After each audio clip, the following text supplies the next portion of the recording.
Ani wokusahlulela ngoba nisazi siqhamuka. Nakuba nasibona siyaphila. Angizazi izinto ebengimele sizenze ukuze silale endlini. Le nkulumo enikhuluma njalo thina sidina ngokuyizwa asikaze sibone. Thina zethu inyembezi ziyawela phansi musana ukusifanisa nathi nina nisenabo abazali. Abazali abasekho bona engaqala isikole sihlonipha umhlaba. Abethu abazali bashiya sabadinga ingakho sinokhula ngomqondo. Sinakho ukubhekana nezimpi zempilo kanti singaphezulu kweminyaka yethu. Wathi umunye kusekhaya la. Noma ngabe izinto ezodaka sothini phela ngoba sazalelwa khona. Nginomnizwa nithi ukuzalela enhluphekweni akusho ukuthi kumele ufele khona mase ngine emakhanda impumelelo. Nikhohle ukuthi siphume emakhaya angafani. Thina ngaphambi kokuvusa ikhaya samele sifike necebo lokuxosha ikati ezimo. Angihlukile kunina nami ngifana naye. Isifiso sami ukuvusa ikhaya kodwa kanjani ngokumthakathi usekhaya. Nami ngiyafuna igama lami libizwe kwaMpumelelo. Lokho kuzokwenzeka kanjani ngoba bomndeni balibizwa ukhambeni mina bengithakathi. Sijomba imithi egcekeni imbulele esimbe lami lokumndeni. Kusobala sofela kuzona lezi nizodaka. Shintshani inkulumo manje ngoba ubona usaqala useqala ekhaya. Sizwakale sethi kulele kunye akuvusani noma sekubili bazothutha ijuba likaNoah. Wathi ngingabe ngisayibuza indlela ngoba phambili ngoba niye endaweni efanayo. Qaqala inqondo nonke nizobhokophela enzini okhanyayo. Uthi inkinga okubi sekukuhle kanti okuhle sekukubi. Ngikhuluma nanje odade baqhudelana ngokuxeka kwesimilo. Angiyiphathi ke uqomela indlala. Ukuxeka kwesimilo nabasephendula imfashini. Mina ngiyalazi ijuba. Ileli likaNoah ungaboni nje ngoba sekuthuthiwe belikela abamsuku. Uthi omunye lapha elihlala kakhulu sidinga nezinto edinga ukulungiswa.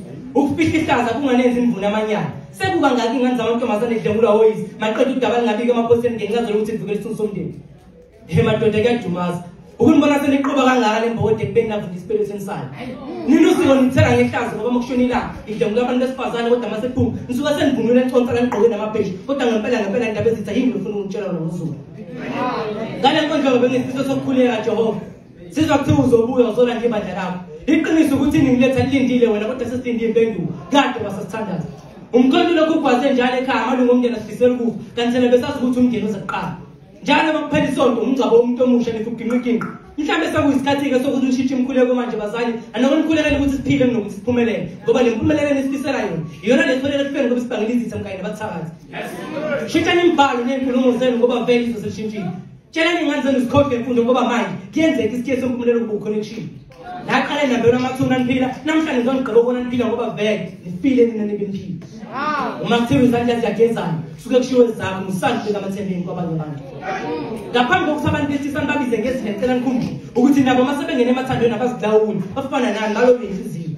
Siyafisa ukuba amadoda aqotho. Manje lokho kuzokwenzeka kanjani ngoba nasekhuleni kwethu inina nathi amantombazane nayo sikhosi lokuhlanga nafike nawo ufundisa ukuziphatha thina nasikhipha inyuvazane. Ngiyasukuma intombi endala yathi abantu abangimdala ngiyakhuluma ngilaleleni. Iyasukuhamba ubona mina kade kwasasazi nginetha. Le ndlela kuzo ngoba phambili ibuze ngoba phambili musani ngibuza ngontanga yini. Nina nisabancane kakhulu umhlaba ngakaqondi. Ubufakazi balokho ukuthi ngigijimela ukufunda emanyuvesi kodwa nishaye ngive ukufuna amaphutha. Ngibe ngizokule ngiyabazi baningi. Banamajaji kodwa bajika nelanga namhlanje bafakazi bexupheka. Kanti nokuhlulela kubufakazi bokuthi uyazama ungalingi uzenyeza. Nginakho ke nokubona ngizana ngamaphakathi. Nini inhliziyo zenu nifanele ukuzigqiba ngokuthanda mina efana njengesifo esingalapheki nonke ngiyafana. Ningalingi nisiduduze ngokuthi imbongi zona ziyakwazi ukuphila lothando nesinkinga zalo. Nazo siphoqa lezi izikondlo ezinipitha zona mihla namalanga kwazona sisayilandela. Mawufuna ukwazi ukuthi baqunga ukuthi ngabe sisitha somuntu inhliziyo ngene emathandweni uzosibona ufana nobani. Wemhlana uthando liyabulala kuze abantu abadala. Bazokutshela ukuthi ushino umuntu ekhaya baze bafa befela ubani. Okunye uthando alikaze labe sithi. Inkinga yenu nina niphapha uthando sekugijima isivinini esodwa nenkolo womtshela. Kuza kanjani ukuthi ngilinde uthando leqiniso ekubeni intombi neyishela ngamanga. Yena ubuhle bothando ngeke nize nibone uma nitaqhathanisa uthando asenela bese nihlukana nabo. Ngulu bese yona.